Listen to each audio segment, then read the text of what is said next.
আসসালামু আলাইকুম। বাংলাদেশ থেকে আমরা 5 জন এই মুহূর্তে নেপাল অবস্থান করছি। কিছুক্ষণ আগে খবরে দেখলাম নেপাল ইতিহাসের অন্যতম ভয়াবহ দুর্যোগ হয়েছে নেপাল চীন সীমান্তে, এবং এই দুর্যোগের কারণে, এই ফ্ল্যাশ ফ্লাডের কারণে প্রায় 384 জন ট্যুরিস্ট নিখোঁজ আছে এবং মৃতের সংখ্যা বাড়তেছে, শুধু বাড়ার খবর আসতেছে।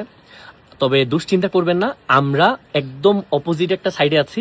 তবে আমরা চাইলেও এই মুহূর্তে দেশে ব্যাক করতে পারবো না, কারণ আমরা যে রাস্তা দিয়ে যাব এই রাস্তায় একটু আগে খবর পেলাম আজকে সকালবেলা ল্যান্ডস্লাইড হয়েছে, এবং ল্যান্ডস্লাইডে যে শুধুমাত্র রাস্তা ক্ষতিগ্রস্ত হয়েছে তা না, রাস্তা একদম ভাসায় নিয়ে গেছে, মানে সরকারিভাবে কমপ্লিটলি যোগাযোগ বিচ্ছিন্ন। সো আমরা চাইলেও এখন ব্যাক করতে পারতেছি না। তবে যারা আমাদের খোঁজ খবর নিয়েছেন, কমেন্টে দেখলাম, টেক্সটে দেখলাম, আপনাদেরকে অসংখ্য ধন্যবাদ। আমরা আল্লাহর অনেক রহমতে এখন পর্যন্ত সেফ আছি এবং ইনশাল্লাহ আমরা সেফলি ব্যাক করবো। আমাদের জন্য দোয়া করবেন, এবং যারা বিপদগ্রস্ত আছেন আমরা তাদের সবার জন্য দোয়া করছি, আপনারা দোয়া করবেন। ভালো থাকবেন সবাই। আসসালামু আলাইকুম। আসসালামু আলাইকুম।